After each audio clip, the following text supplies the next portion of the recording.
आपलं शहर आता स्मार्ट होत आहे। मग तुम्ही कधी स्मार्ट होताय? स्मार्ट न्यूजचे यूट्यूब चॅनल सबस्क्राइब करा, स्मार्ट बना।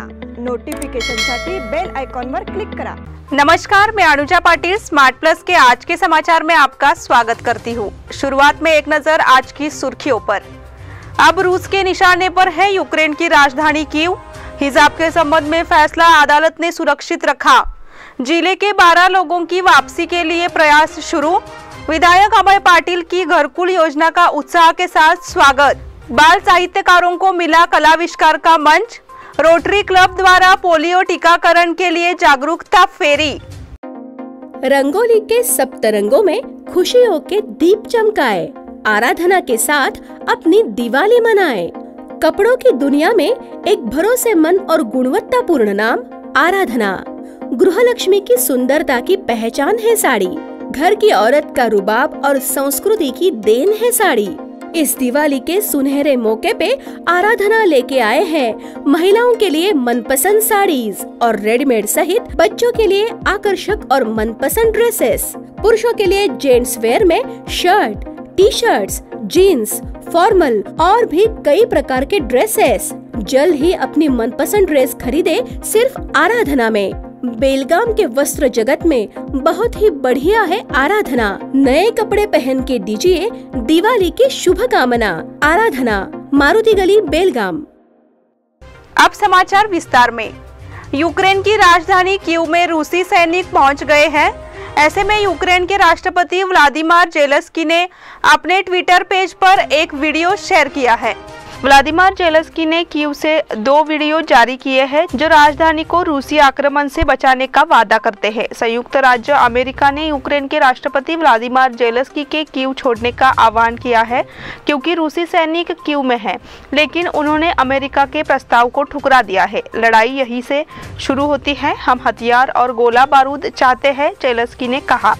एसोसिएटेड प्रेस के अनुसार जेलेंस्की ने अमेरिकी समर्थन से इनकार करते हुए कहा कि वह रूस के खिलाफ मजबूती से खड़ा होगा। पिछले 3 दिनों से रूस की सेना यूक्रेन पर हर तरफ से हमले कर रही है। हालांकि यह अभी तक स्पष्ट नहीं है कि यूक्रेन के कितने हिस्से पर यूक्रेन की सेना और रूसी सेना का नियंत्रण है। हालांकि कई रिपोर्टों से संकेत मिलता है कि रूसी सेना राजधानी कीव की सीमा पर पहुंच गई है। हिजाब के संबंध में फैसला अदालत ने सुरक्षित रखा। कर्नाटक उच्च न्यायालय ने शुक्रवार को कर्नाटक में शैक्षणिक संस्थाओं में छात्राओं द्वारा हिजाब पहनने पर प्रतिबंध को चुनौती देने वाली याचिका पर अपना फैसला सुरक्षित रख लिया। मामले की सुनवाई 11 दिन पहले ही हो चुकी है।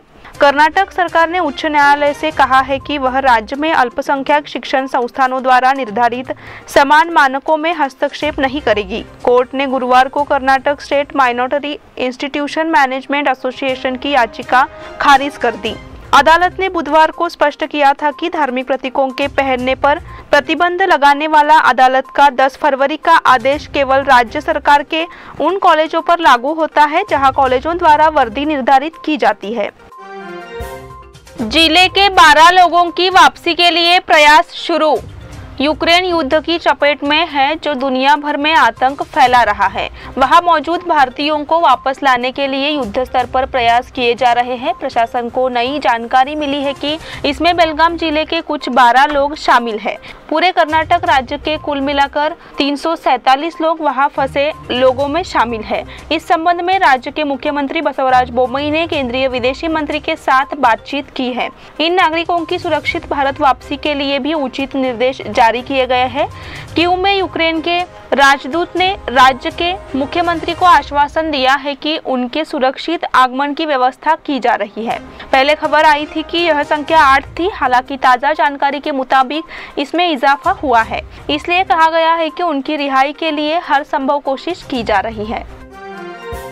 विधायक अभय पाटिल की घरकुल योजना का उत्साह के साथ स्वागत। बूढ़ा की नई बस्तियों में जरूरतमंद लोगों के लिए भूखंडों के आरक्षण के मामले में विधायक अभय पाटिल ने मुख्यमंत्री बसवराज बोम्मई से मांग की है। यह एक सही घर के सपने को साकार करने की दिशा में पहला कदम है, क्योंकि ऐसे घटकों को पहले इस तरह से लाभ नहीं दिया गया है। उन्होंने स्मार्ट न्यूज के जरिए बातचीत करते हुए इस फैसले का स्वागत किया है। उन्होंने अभय पाटिल को उनके सपने साकार करने के लिए धन्यवाद भी दिया। बेलगाम नगर विकास प्राधिकरण अर्थात बूढ़ा के अधिकार क्षेत्र में नवनिर्मित बसावटों में निम्न स्तरीय लोगों के लिए भूखंड उपलब्ध कराने की मांग की है। विधायक अभय पाटिल ने इस संबंध में मुख्यमंत्री बसवराज बोम्मई को एक पत्र सौंपा है। इन अनुभागों में नाई, ऑटो रिक्शा चालक, पेडलर्स और अन्य छोटे व्यापारियों को घर उपलब्ध कराने के निर्देश दिए गए हैं। बाल साहित्यकारों को मिला कलाविष्कार का मंच। साहित्य की दुनिया का आनंद लेने के लिए बच्चों की तत्परता निश्चित रूप से प्रशंसनीय है। इसी तरह साहित्य के प्रति प्रेम का यह बीज भविष्य में और बेहतर तरीके से विकसित होगा, ऐसा सामाजिक कार्यकर्ता और लेखिका नीला आप्टे ने कहा। गुरुवर्य विगो साठे मराठी प्रबोधिनी की ओर से गोगटे रंगमंदिर में 21वां मराठी बाल साहित्य सम्मेलन आयोजित किया गया। इस मंच पर डॉक्टर अनिल अवचट का नाम साहित्य नगरी रखा गया। इस बैठक की अध्यक्षता करते हुए नीला आप्टे ने विशेष रूप से बच्चों के बीच साहित्य प्रेम की सराहना की। इस साहित्य सम्मेलन के माध्यम से बच्चों ने कहानी और कविता का अध्ययन पूरा किया। इस अवसर पर बोलते हुए मारुति सामरेकर ने बैठक का उद्घाटन भी किया। कार्यक्रम की शुरुआत में मराठी विद्या निकेतन के छात्रों ने स्वागत गीत और मराठी गौरव गीत की प्रस्तुति की। उसके बाद भारत रत्न लता मंगेशकर, प्राध्यापक डॉक्टर MD पाटिल, अभिनेता रमेश देव, सिंधुताई सपकाळ, बाबासाहेब पुरंदरे, अर्पणा वेंकटेश, सुधा नार्वेकर को श्रद्धांजलि दी गई।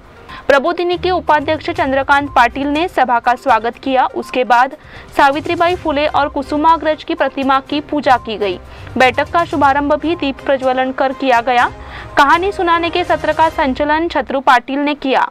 कवि सम्मेलन की मेजबानी बीबी शिंदे ने की। रोटरी द्वारा पोलियो टीकाकरण के लिए जागरूकता फेरी। पोलियो टीकाकरण के प्रति लोगों को जागरूक करने के लिए रोटरी क्लब ने शुक्रवार शाम शहर में जागरूकता अभियान चलाया। रविवार को दौर के दौरान अपील की गई कि 27 फरवरी को होने वाले पोलियो टीकाकरण अभियान में सभी नागरिक हिस्सा लें और पोलियो मुक्त देश के लिए प्रयास करें।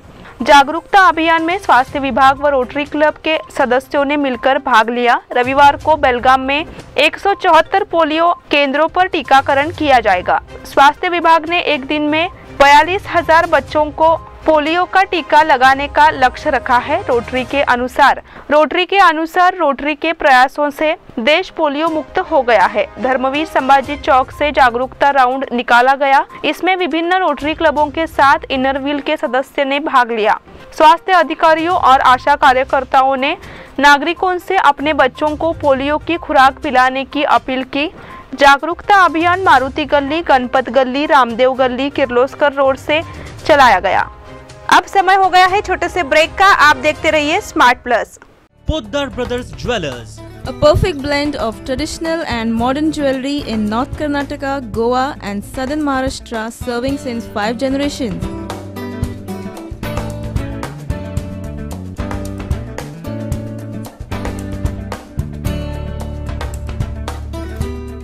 exclusive gold, silver and platinum jewelry showroom.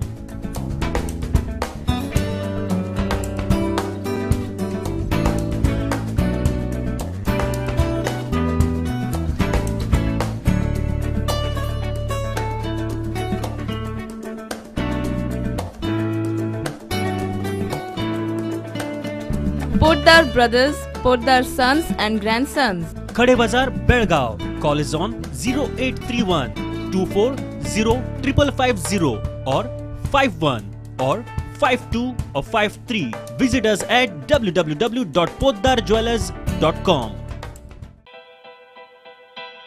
बेलगाम वासियों के पसंद में उतरा उड़ान बार एंड रेस्टोरेंट। सोशल डिस्टेंसिंग का ख्याल रखते हुए हमारा स्टाफ देता है बेहतरीन सर्विस का विश्वास। यहाँ है पार्टी और फंक्शन के लिए 3 आलीशान हॉल, कारपोरेट डिनर मीटिंग के लिए 3 अलग कक्ष, IPL मैच देखने के लिए 3 बड़े स्क्रीन की विशेष सुविधा। इसके साथ ही साफ सुथरा किचन जहां हमारा वेल क्वालिफाइड स्टाफ देता है क्वालिटी और हाइजीनिक फूड की गारंटी। तो फिर खाने की हो बात तो आना परिवार के साथ। उड़ान बार एंड रेस्टोरेंट, लिंगराज कॉलेज के पास, बेलगावी। फोन 0831243577। ब्रेक के बाद फिर से आपका स्वागत। तिलकवाड़ी के नेहरू रोड इलाके में पेड़ों को आग के हवाले किया जा रहा है। इसको लेकर यहाँ के नागरिक नाराजगी जता रहे हैं।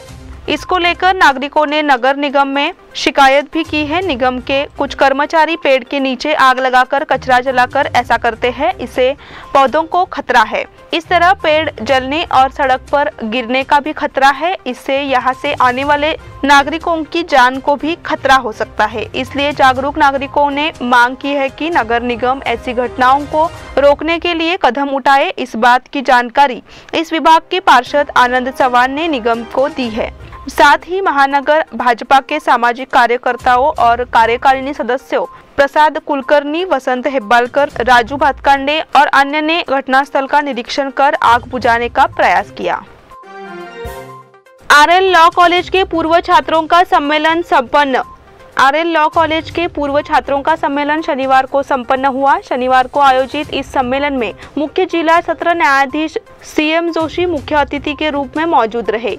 उन्होंने छात्रों को मार्गदर्शन किया। उन्होंने कॉलेज की प्रगति पर भी संतोष जताया। कार्यक्रम की शुरुआत स्नेहा कुलकर्णी के स्वागत गीत से हुई। इसके बाद प्राचार्य डॉक्टर एएच हवालदार ने दर्शकों का स्वागत किया। कार्यक्रम की अध्यक्षता के स्थान पर कुलकर्णी मौजूद रहे। उन्होंने अपने विचार इस वक्त व्यक्त किए। इस दौरान पूर्व प्राचार्य वीएन जोशी, अधिवक्ता अशोक पोद्दार, सोसाइटी के सचिव एसवी कनाचारी आदि अवसर पर उपस्थित थे। एलुमनाई एसोसिएशन के अध्यक्ष प्रसन्ना कुमार ने एसोसिएशन की गतिविधियों की समीक्षा की। इसके बाद पूर्व छात्रों ने अपने विचार व्यक्त किए। डॉक्टर समीना बेग ने आभार व्यक्त किया। कार्यक्रम में विभिन्न विभागों के पूर्व छात्र बड़ी संख्या में शामिल हुए। साहिर लुधियानवी की जीवन पर व्याख्यान। प्रसिद्ध गीतकार साहिर लुधियानवी ने हिंदी और अन्य भाषाओं में अद्भुत गीतों की रचना की, इसलिए उनका नाम सर्वत्र प्रसिद्ध हुआ। ऐसा विचार प्राध्यापक डॉक्टर संध्या देशपांडे ने व्यक्त किया। उनके व्याख्यान का आयोजन शुक्रवार शाम प्रगतिशील लेखक संघ और कम्युनिस्ट परिवार द्वारा किया गया था। यह कार्यक्रम यहाँ गिरीश परिसर के शहीद भगत सिंह हॉल में आयोजित किया गया था। इस समय डॉक्टर संध्या देशपांडे ने कवि साहिर लुधियानवी के जीवन कार्यों और सामाजिक योगदान पर अपने विचार साझा किए। साहिर ने अपना बचपन बेहद खराब परिस्थितियों में बिताया। उन्होंने कहा कि गीत और कविता के क्षेत्र में उनका योगदान अमूल्य है। इस समय प्राध्यापक आनंद बेनसे ने फूलों का गुलदस्ता देकर उनका स्वागत किया। यह कार्यक्रम मराठी भाषा दिवस के अवसर पर आयोजित किया गया था। इस समय संगठनों की ओर से 2 प्रस्ताव पारित किए गए। मराठी भाषा को कुलीन भाषा का दर्जा मिलना चाहिए। इसने रूस और यूक्रेन के बीच युद्ध को समाप्त करने का भी आह्वान किया। समारोह के दौरान मजदूर सहकारी सोसाइटी के क्रमशः नए अध्यक्ष एवं उपाध्यक्ष कृष्णा शाहपुरकर एवं अजय सातेरी को बधाई दी गई। कल से बेलगाम में भारत जापानी सैन्य अभ्यास। रूस और यूक्रेन के बीच युद्ध शुरू होते ही भारत और जापान के बीच रविवार को संयुक्त अभ्यास किया गया। बेलगाम में यह 27 तारीख से हो रहा है। जापानी सैनिक धर्मा गार्जियन 2022 के तहत मराठा लाइट इन्फेंट्री के साथ अभ्यास करेंगे। यह अभ्यास लगातार 12 दिनों तक चलेगा। MLIRC और विदेशी सेनाएं 2008 से बेलगाम में प्रशिक्षण ले रही है। इससे पहले जापानी दल ने पिछले दिसंबर में 3 दिवसीय अभ्यास किया था। व्यवहार में जंगल और शहरी परिस्थितियों में आतंकवाद विरोधी अभियानों को कैसे अंजाम दिया जाए, इस पर शिक्षण दिया जाएगा। अप्रत्याशित परिस्थितियों से कैसे निपटा जाए, इस पर भी विचार का आदान प्रदान होगा। संयुक्त अभ्यास से भारतीय सेना और जापानी सेना के बीच रक्षा सहयोग बढ़ाने की उम्मीद है। इससे दोनों देशों के बीच द्विपक्षीय संबंध और भी मजबूत होंगे। लेफ्टिनेंट कर्नल यूजो मसूदा के नेतृत्व में जापानी सैनिक अभ्यास में भाग लेंगे। बेलगाम में अब तक जापानी और इस्राएली सैनिकों ने संयुक्त अभ्यास किया है। 2008 से भारतीय सेना भारत के साथ साथ विदेशों में भी विदेशी सेनाओं के साथ संयुक्त अभियान चला रही है। मराठी को एक विशिष्ट भाषा के रूप में दर्जा देने के लिए केंद्र सरकार के साथ पत्राचार। 27 फरवरी कवि कुसुमाग्रज उर्फ तात्या के जन्मदिन को मराठी भाषा दिवस के रूप में मनाया जाता है। उस समय कई वर्षों से इंतजार कर रही और बार बार इसकी मांग करने वाली केंद्र सरकार ने अभी तक इस फैसले की घोषणा नहीं की है। महाराष्ट्र सरकार अपनी मांगों, बयानों और लोकसभा में भी कई बार इस मुद्दे को उठा चुकी है। उस समय केंद्र सरकार ने घोषणा की थी कि जल्द ही घोषणा की जाएगी, लेकिन वह अभी तक पूरी नहीं हुई है। अब भी महाराष्ट्र सरकार की ओर से एक प्रतिनिधि मंडल केंद्रीय मंत्रियों से मिलने गया है। इसलिए महाराष्ट्र मराठी भाषियों के लोगों को न्याय दिलाने के लिए केंद्र को आने वाली 27 फरवरी को अभिजात वर्ग का दर्जा देकर उचित ठहराना चाहिए। इस मांग को लेकर बेलगाम जिले के कुछ पत्रकारों ने एक साथ आकर केंद्र सरकार से पत्र व्यवहार शुरू कर दिया है। कुकड़ोली में व्यायामशाला के निर्माण का प्रारंभ। कुकड़ोली गांव को भारतीय जनता पार्टी के ग्रामीण मंडल ने गोद लिया है। कुकड़ोली के लिए एक आदर्श गांव बनाने का प्रयास चल रहा है। इसके तहत राज्यसभा सदस्य इरन्ना कडाडी के अनुदान से व्यायामशाला के लिए 10 लाख रुपए स्वीकृत किए गए हैं। इस अवसर पर बोलते हुए तालुका अध्यक्ष धनंजय जाधव ने कहा कि कुकड़ोली गाँव को भाजपा बेलगाम ग्रामीण ने गोद लिया है। हम एक आदर्श गाँव बनाने की पूरी कोशिश करेंगे जो आने वाले वर्षों में इन गांवों को निश्चित रूप से बदल देगा। इस अवसर पर बोर्ड के महासचिव पंकज घाड़ी, बसवराज दमनगी, बोर्ड सचिव चेतन अंगड़ी, अन्नप्पा लखमोजी, चंद्रप्पा इतगी, शिवप्पा भैरोजी आदि उपस्थित थे। MSDF अंडर 12 लड़कों के फुटबॉल टूर्नामेंट के लिए फुटबॉल कप का आगाज। मानस स्पोर्ट्स फाउंडेशन द्वारा आयोजित यूनियन जिमखाना मैदान में टर्फ फुटबॉल मैदान पर MSDF फुटबॉल कप अंडर 12 लड़कों का इंटर स्कूल फुटबॉल टूर्नामेंट शनिवार सुबह शुरू हो गया। नीलेश देसाई ने फुटबॉल की गेंद पर माल्यार्पण कर टूर्नामेंट का उद्घाटन किया। इस अवसर पर संयोजक मानस नायक ने स्वागत किया। इस अवसर पर खालिक बेपारी, इमरान बेपारी, प्रतिस्पर्धा निरीक्षक मारुति माथुर, समर्थ बांदेकर, रहीद मुरुद खान उपस्थित थे। इस प्रतियोगिता में Saint Xavier school, MVM school, Anjuman school, Islamia school, Kanak memorial school, Good Shepherd school football team ने भाग लिया था। नियति फाउंडेशन ने अर्श विद्या केंद्र के छात्रों को फुटबॉल किट का तोहफा। नियति फाउंडेशन की ओर से अर्श विद्या केंद्र की 12 महिला फुटबॉल खिलाड़ियों को खेल किट दिए गए। मणिपुर के छात्र अनगोल के संत मीरा इंग्लिश मीडियम स्कूल में पढ़ रहे हैं। उन्हें किट वितरित की गई। संत मीरा स्कूल के हॉल में आयोजित कार्यक्रम में मुख्य अतिथि नियति फाउंडेशन के अध्यक्ष सोनाली सरनोबत थे। संत मीरा स्कूल की प्राध्यापिका सुजाता दफ्तरदार, उप प्राध्यापिका ऋतुजा जाधव, अर्श विद्या केंद्र के सोमनाथ चौधरी उपस्थित थे। प्रीति कोलकार, अमृता पेटकर ने प्रार्थना की। इसके बाद डॉक्टर सोनाली सरनोबत ने फाउंडेशन की गतिविधियों की जानकारी दी। इस मौके पर खेल प्रशिक्षक चंद्रकांत पाटिल, पूजा मुचंडी, अनुराधा पुरी, चंद्रकांत तुर्केवाड़ी, वीना जोशी, बसवंत पाटिल मौजूद थे। धनश्री सावंत ने धन्यवाद ज्ञापित किया। आनंदवाड़ी भव्य कुश्ती मैदान कल। यहाँ के आनंदवाड़ी कुश्ती अखाड़े को हाल ही में साफ किया गया था। सेंट्रल रेसलिंग एसोसिएशन ने रविवार को दोपहर 3 बजे कुश्ती आयोजित किया है। उस पृष्ठभूमि पर अखाड़ा सफाई की गई। अगले 2 दिन में पूरी मिट्टी ट्रैक्टर से लौटाने का निर्णय लिया गया। एसोसिएशन के अध्यक्ष मारुति घाड़ी, उपाध्यक्ष नवरतन सिंह पवार, हीरालाल चौहान, संतोष होंगल, लक्ष्मण बालेकुंद्री, प्रमोद जाधव, अजित नाईक, विनोद कनबर्गी, महेश नाईक, गणेश नाईक, ईश्वर गुरव, अर्जुन जांबोटकर, शिवाजी मुरकुटे, विलास घाड़ी, डॉक्टर गणपत पाटिल ने मैदान का दौरा किया। पहला स्थान कर्नाटक केसरी नागराज बसिदोनी और संतोष पडोलकर के बीच, दूसरा स्थान सौरभ पाटिल, आकाश घाड़ी के बीच, तीसरा स्थान पवन चिकंदिकोप और कीर्ति कुमार बेनके के बीच होगा। खेल शिक्षकों के लिए जिला स्तरीय कार्यशाला। जिला पंचायत लोक शिक्षा विभाग, बेलगाम ग्रामीण समूह शिक्षा अधिकारी कार्यालय, कर्नाटक राज्य खेल शिक्षक संघ और बेलगाम तालुका खेल शिक्षक संघ के बीच संयुक्त रूप से एक बैठक आयोजित की गई।